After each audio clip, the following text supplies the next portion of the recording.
Hi friends, welcome back to our channel. இன்றைக்கி நம்ம என்ன பார்க்க போகிறோம் அப்படின்னா, சில்க் த்ரெட் யூஸ் பண்ணி செயின் ஸ்டிச் எப்படி போடுறது அப்படிங்கிறத பார்க்க போகிறோம். ஸோ வாங்க நம்ம வீடியோக்குள்ளே போகலாம்.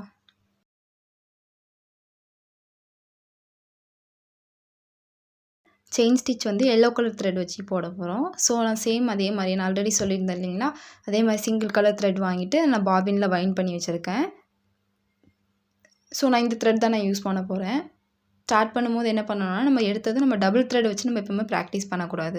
எப்போவுமே நம்ம சிங்கிள் த்ரெட், அதாவது ஏன்னா இது வரைக்கும் நம்ம சில்க் த்ரெட் வச்சு நம்ம ப்ராக்டிஸே பண்ணது கிடையாது. ஸோ இப்போ தான் நம்ம ஃபஸ்ட் டைம் பண்ண போகிறோம் அப்படிங்கும்போது நம்ம வந்து த்ரெட்டை வந்துட்டு நம்ம வந்து சிங்கிள் த்ரெட் வச்சு தான் பண்ணணும்.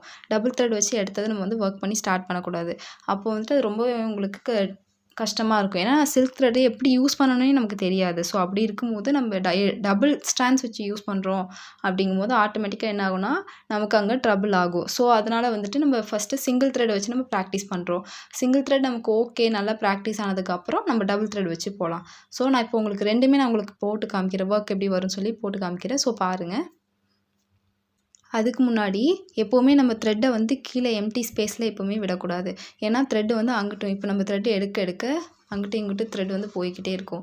ஸோ அப்படி போகும்போது என்ன ஆகும்னா, எங்கேயாவது போய் சிக்கிடும். ஸோ சிக்காகும், இல்லை அழுக்காகும், டஸ்ட்டெல்லாம் இதில் வந்து ஃபார்ம் ஆகிடும்.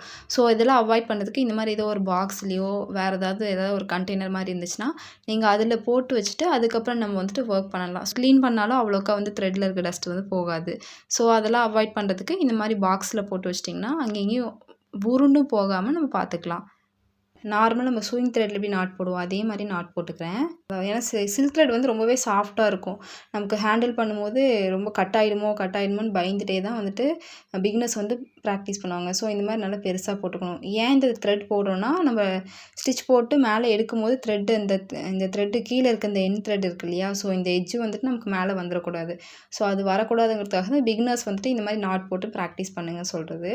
இப்போ நல்லா நீங்கள் ப்ராக்டிஸ் பண்ணி பழகிட்டிங்கன்னா இந்த நாட் கூட உங்களுக்கு வேண்டியதே இல்லை. இந்த மாதிரி நாட் போடாமலே நீங்கள் வந்து ஒர்க் பண்ணலாம். நீடில் வந்துட்டு நம்ம எப்போவுமே சில்க் த்ரெட் ஸ்டிச் பண்ணுறதுக்காக வச்சுருக்கோம் இல்லையா, ஸோ அந்த நீடில் தான் நம்ம எடுக்கணும். எப்போவுமே வந்துட்டு நம்ம வந்து ஜரி த்ரெட் யூஸ் பண்ணுற நீடிலோ இல்லை சுகர் பீடுக்கெல்லாம் யூஸ் பண்ணுவோம் இல்லைங்களா, அந்த மாதிரி நீடில்ஸ் எல்லாம் எப்போவுமே நம்ம வந்து யூஸ் பண்ணக்கூடாது. ஏன் அப்படின்னா அதெல்லாம் நல்லா ஷார்ப்பாக இருக்கும். இந்த சில்க் த்ரெட் யூஸ் பண்ணுற நீடில் மட்டும் உங்களுக்கு இந்த எட்ஜில் வந்துட்டு நல்லாவே பிளெண்ட் ஆகிருக்கும். ஸோ பார்த்தீங்கன்னா நல்லாவே பிளெண்ட் ஆகிருக்கும். நீங்கள் இது மாதிரி பண்ணும்போது உங்களுக்கு அவ்வளோக்கா பெயின் ஆகுற மாதிரி தெரியாது. இதே நீங்கள் வந்துட்டு ஜரி த்ரெட் யூஸ் பண்ணுற நீடில், அந்த மாதிரி நீடில் நீங்கள் வந்து இந்த மாதிரி பண்ணிங்கன்னா உங்களுக்கு வந்துட்டு நல்லாவே அது நல்லா ஷார்ப்பாக இருக்கும். ஸோ அந்த மாதிரி இருக்கிறது நீங்கள் வந்து யூஸ் பண்ணக்கூடாது. இது நல்லா இந்த மாதிரி நீடில் வந்து நல்லா பிளெண்ட் ஆகிருக்கும். ஏன்னா வந்துட்டு அங்கங்கே மாட்டும் இல்லையா, ஸோ த்ரெட்டு வந்து ரொம்ப சாஃப்டாக இருக்கும். ஸோ அங்கங்கே மாட்டும் போது என்ன ஆகும்னா நமக்கு த்ரெட்டு வந்து கட் ஆகிடும். அதனால் வந்துட்டு இந்த மாதிரி நல்லா கொஞ்சம் நல்லா பிளெண்ட் ஆகிருக்கும் உங்களுக்கு. அதுக்காக இது ஷார்ப்னஸ் கம்மியாக தான் இருக்கும். அதுக்காக ஷார்ப்னஸ் இல்லாமல் இல்லை, இதிலே இருக்கும். பட் ஆனால் ரொம்ப அதுக்கு அந்த த்ரெட்ஸ் கூட அந்த நீடில்ஸ் கூட கம்பேர் பண்ணும்போது இருக்காது, கொஞ்சம் கம்மியாக இருக்கும். நான் த்ரெட்டை கீழே கொண்டு போயிட்டு ஓகே, இப்போது லூப் வந்துருச்சு. ஆப்போசிட் டைரெக்ஷனில் போயிட்டு லாக் போட்டு அப்படியே நம்ம டர்ன் பண்ணுறோம். இன்சர்ட் பண்ணி எடுத்துட்டேன். நீடில் இன்சர்ட் பண்ணுறேன், கீழே இருக்க த்ரெட்டை ரொட்டேட் பண்ணுறேன், மேலே எடுக்கிறேன். நீடிலோட டைரெக்ஷன் மட்டும் நம்ம கரெக்டாக ஃபாலோ பண்ணி வந்தோம் அப்படின்னாலே நம்மளோட டிசைன் வந்து கரெக்டாக வரும். ஸோ எப்போவுமே வந்துட்டு நம்ம ப்ராக்டிஸ் பண்ணும்போது நான் சொன்ன மாதிரி இந்த மாதிரி சிங்கிள் த்ரெட் வச்சு ப்ராக்டிஸ் பண்ணிங்கன்னா உங்களுக்கு சம்டைம்ஸ் சிலருக்கு வந்துட்டு இந்த ஃபைபர் வந்து த்ரெட்டில் வரும் சொல்லுவாங்க, அதாவது பிசுறு வரும் சொல்லுவாங்க. ஸோ அந்த மாதிரி பிசுறெல்லாம் வர்றதில் வந்துட்டு நம்ம இதிலே அவாய்ட் பண்ணிக்கலாம். இன்னொன்று வந்துட்டு நீடில் செலெக்ஷன், கண்டிப்பாக நீடில் வந்துட்டு ப்ராப்பரான நீடில் நம்ம எடுத்து பண்ணணும். இல்லை அப்படின்னா கண்டிப்பாக நமக்கு அந்த த்ரெட்டெல்லாம் வந்துட்டு மேலே வந்துட்டு வரும். ஸோ இந்த இடத்துல நம்ம லாக் போட போகிறோம்.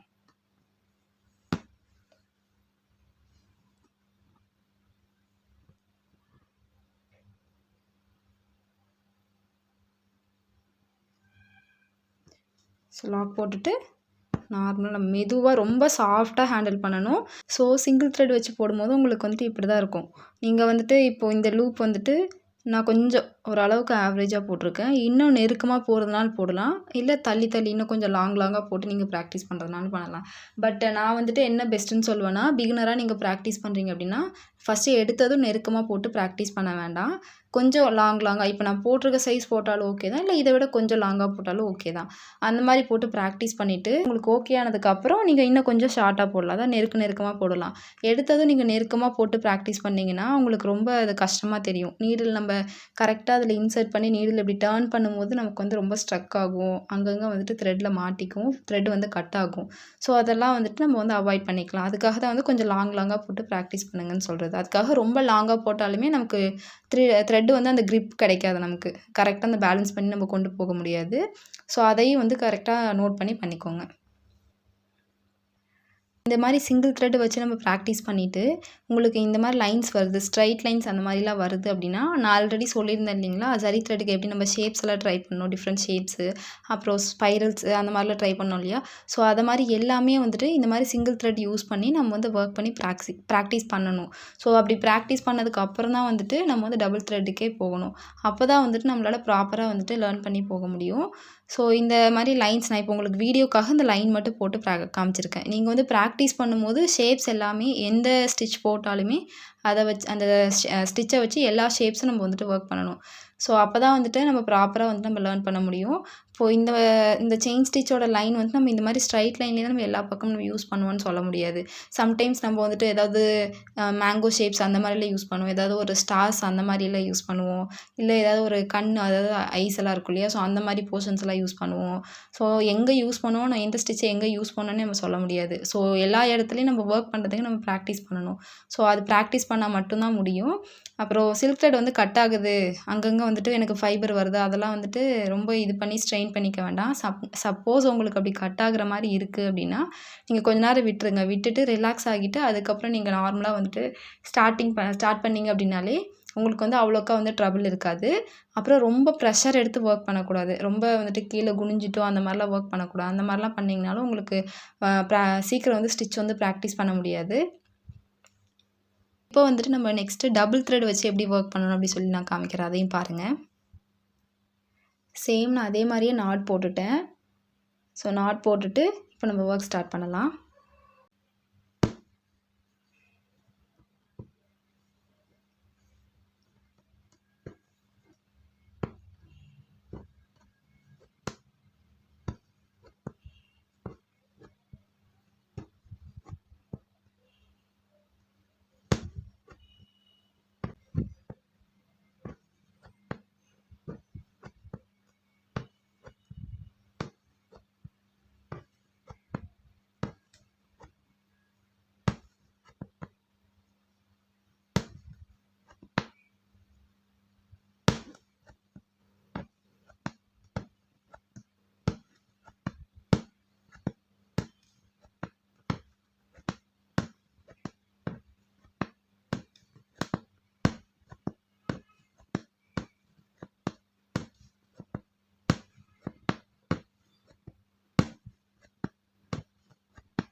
இப்போ பார்த்தீங்கன்னா தெரியும், நான் டபுள் த்ரெட் வச்சு போட்டு ஃபினிஷ் பண்ணிட்டேன்.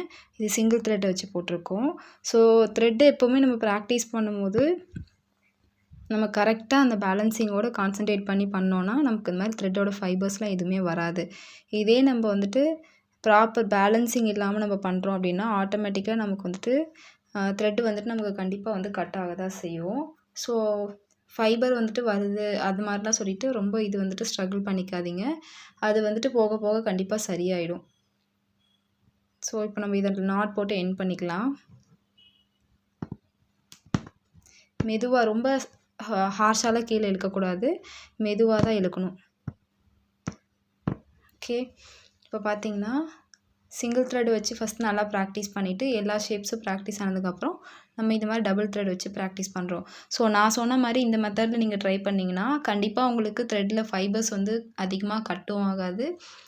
உங்களுக்கு சீக்கிரமாகவும் நீங்கள் ப்ராக்டிஸ் பண்ணி பழகிக்கலாம். ஸோ இன்னொரு இம்பார்ட்டன்ட் விஷயம் என்னென்னு பார்த்தீங்கன்னா, நமக்கு வந்துட்டு எந்த ஆர்டரில் வந்து த்ரெட் வந்து நம்ம ப்ராக்டிஸ் பண்ணணும் அப்படிங்கிறது வந்து நிறைய பேருக்கு கன்ஃப்யூஸ் ஆகுது.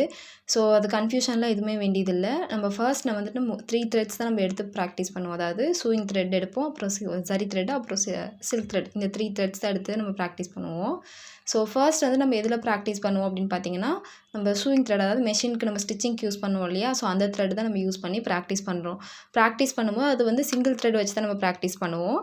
ஸோ அதில் வந்துட்டு என்ன ஆகும் அப்படின்னு பார்த்தீங்கன்னா, நம்ம இது வரைக்கும் நம்ம எந்த ஒர்க்குமே நம்ம இது வரைக்கும் பண்ணதே கிடையாது. நம்ம இது வரைக்கும் ப்ராக்டிஸ் ஆரினா என்னன்னே தெரியாம தான் நம்ம வந்து ஒர்க் பண்ண போகிறோம்.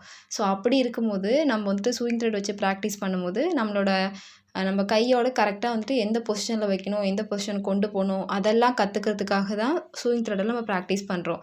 இன்னொரு விஷயம் என்னென்னு பார்த்தீங்கன்னா, நம்ம அந்த ஃபைபர் எல்லாம் வரும். த்ரெட்டில் வந்து ஆட்டோமேட்டிக்காக எல்லாருக்கும் ஃபைபர்ஸ் வரும் அந்த ஸ்டார்டிங்கில் நம்ம ப்ராக்டிஸ் பண்ணும்போது.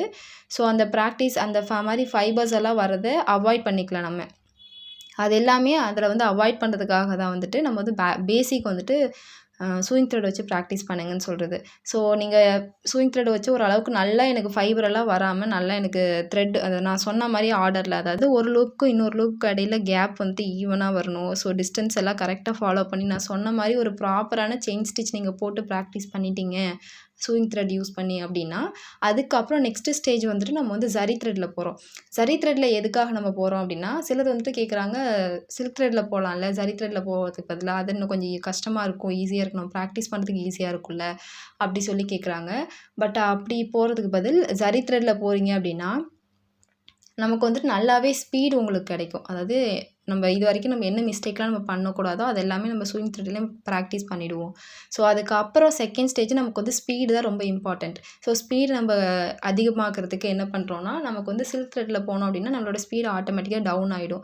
ஸோ நம்ம வந்து ஸ்பீட் பண்ணவே முடியாது. நம்ம நல்லா ப்ராக்டிஸ் பண்ணிவிட்டு ஒரு பேக்கேஜாக நம்ம போய் சூயிங் த்ரெட்டில் கை வைக்கும்போது நமக்கு இன்னுமே பெட்டராக நமக்கு எக்ஸ்பீரியன்ஸ் கிடைக்கும். ஸோ அதுக்காக தான் வந்துட்டு ஜரி த்ரெட்டில் நல்லா ஸ்பீடு ப்ராக்டிஸ் பண்ணிக்கணும். இந்த கார்னர்ஸ் எல்லாம் டர்ன் பண்ணுறது அது எல்லாமே நம்ம கரெக்டாக தெரிஞ்சுக்கிட்டு நல்லா பர்ஃபெக்டாக ப்ராக்டிஸ் பண்ணி பழகிட்டு அதுக்கப்புறம் நம்ம வந்துட்டு சில்க் த்ரெட் வச்சு போகிறோம். ஸோ சில்க் த்ரெட்டில் போகும்போது எப்போவுமே நான் சொன்ன மாதிரி அந்த டபுள் த்ரெட்ஸ் வச்சு நம்ம ப்ராக்டிஸ் பண்ணக்கூடாது. எடுத்ததும் நம்ம வந்துட்டு எல்லாருமே வந்துட்டு டபுள் த்ரெட் வச்சு தான் ப்ராக்டிஸ் பண்ணணும்னு சொல்லுவாங்க. ஸோ அந்த மாதிரி ப்ராக்டிஸ் பண்ணாமல் சிங்கிள் த்ரெட் ஃபஸ்ட்டு வச்சு நம்ம ப்ராக்டிஸ் பண்ணணும். அதுக்கப்புறம் டபுள் த்ரெட் வச்சு, அதுக்கப்புறம் ட்ரிபிள் த்ரெட் வச்சு ப்ராக்டிஸ் பண்ணுவோம். ஸோ டபுள் த்ரெட் தான் மேக்ஸிமம் ஆஃப் தி பர்சன்ஸ் வந்து எல்லோரும் யூஸ் பண்ணுவோம். ட்ரிபிள் த்ரெட்ஸ் வந்துட்டு எங்கேயாவது அந்த மாதிரி தான் ரேரான டிசைன்ஸ்க்கு தான் நம்ம யூஸ் பண்ணுவோம். மற்றபடி அது வந்து பெருசாக அது வந்துட்டு யூஸ் பண்ண மாட்டோம். இந்த ஆர்டரில் நீங்கள் போனீங்க அப்படின்னா உங்களுக்கு நல்லாவே வந்துட்டு ஒரு எக்ஸ்பீரியன்ஸ் நல்லா கிடைக்கும். ஸோ நீங்கள் ப்ராக்டிஸ் பண்ணி பார்த்துட்டு ஏதாவது டவுட்ஸ் இருந்தால் கமெண்ட் பாக்ஸில் சொல்லுங்கள்.